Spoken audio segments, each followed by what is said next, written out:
Hello guys, good morning. Andito ako ngayon sa garden. Kukuha ako ng dahon ng sili. Tingnan yung mga kamatis, ang daming hinog. Ba't kaya hindi kinukuha ng nator?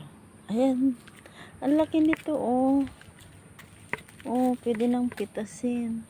Kamatis, tsaka yung andun oh, ang laki. Ang laki kamatis. Pwede nang pitasin oh. Yan, kukuha ko ng daw ng sili guys. Magtitinola daw si Jennifer. Ayan. At mamaya kuha din ako ng tanglad. May tanglad din doon. Ito may pipino, may bunga. Ayun, ang laki. Laki ng pipino. Ayan. Nakarida na yung aking gunting tsaka planggana. Ayun, tanglad. Kuha din ako ng tanglad mamaya. Yan yung aming tanglad para sa tinola. Yung tinanim na saluyot dito guys, namatay. Sayang. Kasi dito naman kasi tinanim sa lilim. Hindi yata nabubuhay ang saluyot sa sa malilim. Yan guys. Tapos yung yung ubas, parang na naman. Sira na naman yung mga bunga.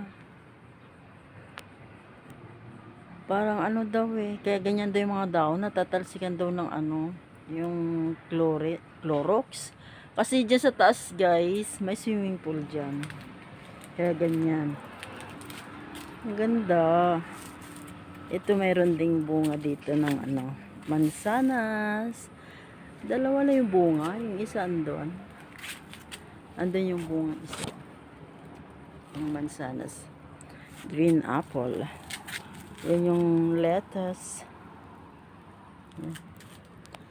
Yan, wala nang prutas ngayon kasi hindi na panahon. Yan lang guys, ang aking update sa gulay, sa bahay kubo, kahit munti, ay alaman doon, ay sari-sari. Napakanta. Ala, ang gandang mamitas ng kamatis. Oh. Yan yung talong, wala pang bunga, namumulaklak pa lang. Ayan ang sili. Sige guys, bye-bye. Mag na ako. Agburas nak pelaeng. Okay, bye.